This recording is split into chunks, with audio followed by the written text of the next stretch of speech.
Good morning. Good to see you again, and I'd like to tell you about Franklin Delano Roosevelt and his connection with the Antichrist in the 1936 election. Franklin Roosevelt decided to run for re-election, and so he wanted to gauge all the strength of a re-election, and so he had a survey conducted, and the results came back and showed that his greatest opposition was not from conservatives, but it was from evangelical Christians. And so Roosevelt was surprised. He thought he had their support. Anyway, in looking further, in interviewing some of the people that were surveyed, they indicated that they felt like Roosevelt had expanded the government, created a huge government, created too many social programs, and gotten too well connected with Churchill and things going on in Europe, and also his support for an international organization that many thought would take away our sovereignty in the United States. And so in the 1930s, as Hitler was coming to power and Mussolini was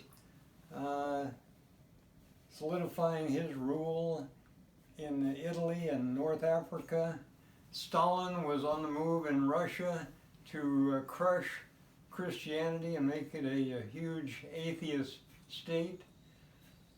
Christian leaders began to think this might be the end of times.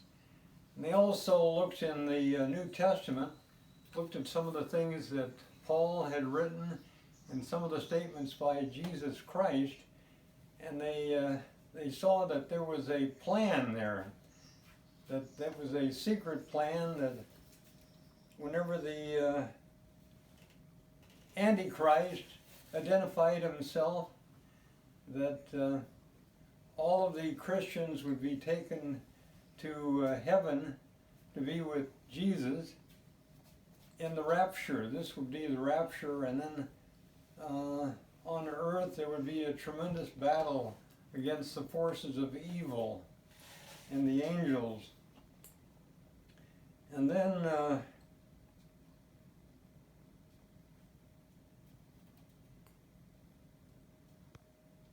several newspapers that I researched commented on this comparison between Roosevelt and the Antichrist, and they indicated that it mattered to a lot of people, that a lot of people cared whether FDR was the Antichrist or not. And so it made a very interesting article. Of course, Roosevelt won re-election, went on to win 3 more terms as president. So apparently this didn't hold him back. Anyway, thank you for your attention. Franklin Roosevelt and the Antichrist.